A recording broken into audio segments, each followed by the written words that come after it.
Good morning to everyone. So as Letizia was explaining, the objective today is to give you a brief overview of the potential for the heat decarbonization market.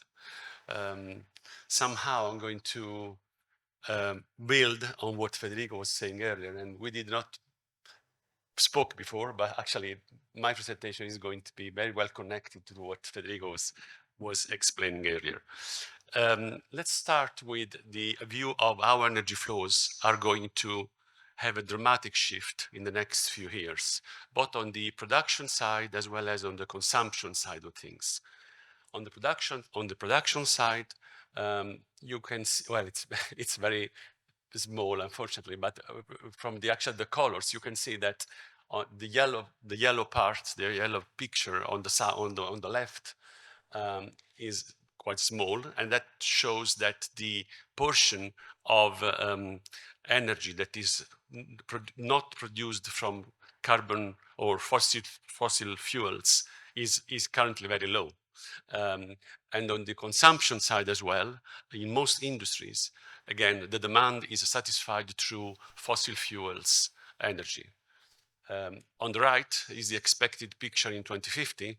And as you can see, there is a dramatic shift in the energy in terms of how the energy is going to be produced more and more through renewables. And on the right, there are the different industrial sectors. I will have a bit more detail in the next picture, so don't worry about the very small font of this slide. But this is just to show visually how the energy flows are going to dramatically change. So one question could be, why is this happening? If we move to this slide, actually this shows that definitely one element which is pushing this shift is the regulation. From this point of view, there's been a increasing focus from the European Commission in fixing and in defining targets more and more challenging in terms of the shift towards non-fossil fuel energy production and consumption. This is quite impressive, isn't it? Because in terms of the ambition, both in terms of CO2 emission, in terms of renewable energy sources, and what in terms of energy efficiency, because of course it's not just about moving the energy production from fossil to renewable, is also about reducing the overall consumption through energy efficiency initiatives. This, of course, will imply significant investments, as you can see from the last line on this slide. But definitely this is going to be a strong lever that is facilitating this shift. What is the current picture? If we move to the next slide, this is hopefully a bit more clear in terms of the breakdown. Still, as of now, as of today, still rough 50% of the energy globally is produced through fossil fuel. And if we analyze the different industrial sectors, the picture is a bit different among the different sectors: chemical, non-metallic minerals, food and beverage, paper and pulp, as Federico was explaining earlier, iron, steel, and others. But anyway, no matter what specific sector you analyze, still the portion of fossil fuel energy production and consumption, is based on fossil fuel. If we go a bit deeper into what the picture is in the next slide, the heat consumption. The heat consumption is even more focused on fossil fuel. Overall, there is more than 2/3 of the heat demand, which is currently satisfied to fossil fuel, and the top 5 industries represent roughly 80% of the consumption that is produced through fossil fuel. Looking at this data point in a different way, this means that basically these 5 industries have the highest potential of decarbonization. These are the industries where we can probably see in the future the more interesting opportunities in terms of heat decarbonization. Let us look at this industry a bit more deeper if we go in the next slide. This one shows, similar to what Federico was showing earlier, the breakdown of the heat demand by temperature range. And the reason why this is interesting is because at the current stage, the thermal energy storage solutions that are already available in the market are fit quite well with some of the temperature ranges of these sectors. And if we look in particular at the three sectors which have a dotted line around them, which are chemical, food and beverage, and paper and pulp paper, these three sectors in particular have most, if not all, of the heat demand below 500 degrees. And this temperature range is also the range where the thermal energy solutions that are currently already available can provide a solution for the decarbonization of these sectors. There are some specific examples in terms of processes within each of these three industries. So for instance, in the chemical space, pharma is definitely one subsector which is promising in terms of decarbonization. In the food and the industry, there is the milk and the milk say sector that is also quite interesting in terms of the temperature range where most of the heat demand is concentrated. And last but not least, the pulp and paper pulp is also another sector where the temperature range fits very well with the solutions in place.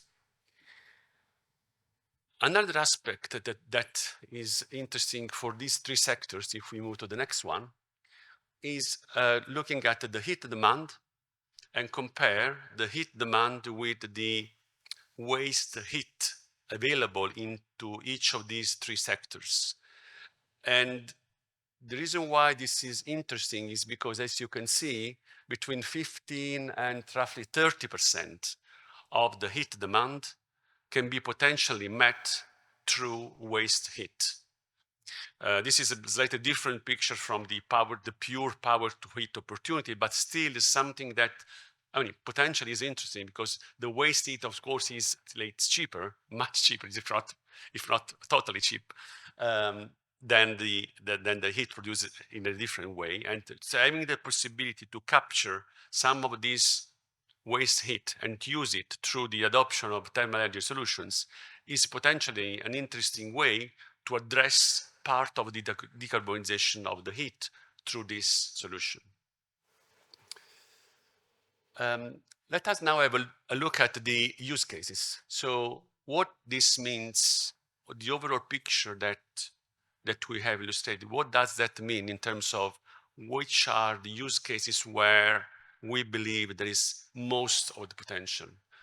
Well, one use case which is definitely very interesting is the first one, is the production of the decarbonized heat through a power to heat solution, where the power can be produced, of course, through a renewable plant, through a thermal renewable plant, or through the trading of by leveraging the price differences among the different hours of the day in the electricity market.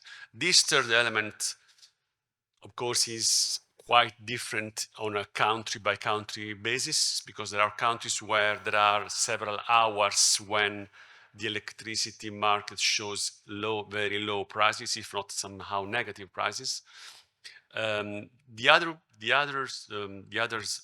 option, which is using renewable plants, is probably more feasible on a across countries basis. Although from the economic point of view and from the financial analysis we have undertaken, we believe that this is more applicable where there is already an existing plant in place, I mean a renewable plant. So through the repowering of this plant, you can use the energy produced, the extra capacity produced by the expanded plant to feed the thermal energy, the thermal energy storage. That is because, of course, the incremental cost to repower the plant is lower than the unit cost of producing the plant, implementing the plant from scratch. The second use case is the waste heat that I was mentioning earlier. Of course, in this case, there is no power to it, it's just heat to it. This is, as I was explaining earlier, more concentrated on certain specific sectors. Not only the three ones I have illustrated earlier, but also there are other sectors such as non-metallic minerals, which is quite in Italy, for instance, this sector is quite important for the Italian economy. Because in these sectors, the temperature range is higher. And so the waste heat is in a temperature range which is lower. And as a consequence, the waste heat can be more easily used in other processes within the same industry. The third use case is more something, in my view at least, more something for the medium term. The reason why I say this is just to explain, the third one is using thermal energy storage for offering flexibility services to the grid.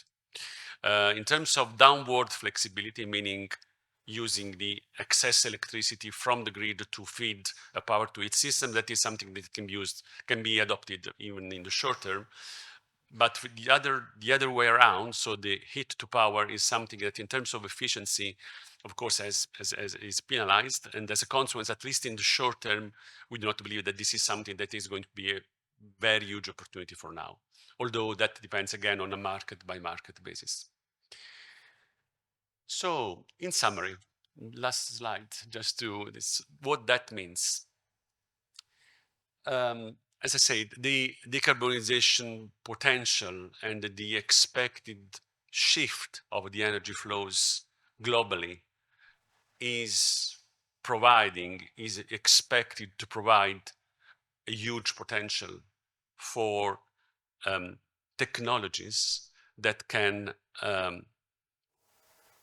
not just from the technical point of view, but also from the economic point of view, can provide a feasible solution. And thermal energy storage, in our view, is definitely something that can be part of this game. And as I explained, there are several use cases. Some of them are immediately available, or there is the market and economic rationale for having these use cases available in the short term. For others, maybe it's more like the flexibility services to the grid is more something in the medium term. But overall, we believe that there is huge potential to decarbonize several sectors, and thermal energy storage is definitely one of the elements that is going to contribute to that shift. That's it. Thanks a lot for your time.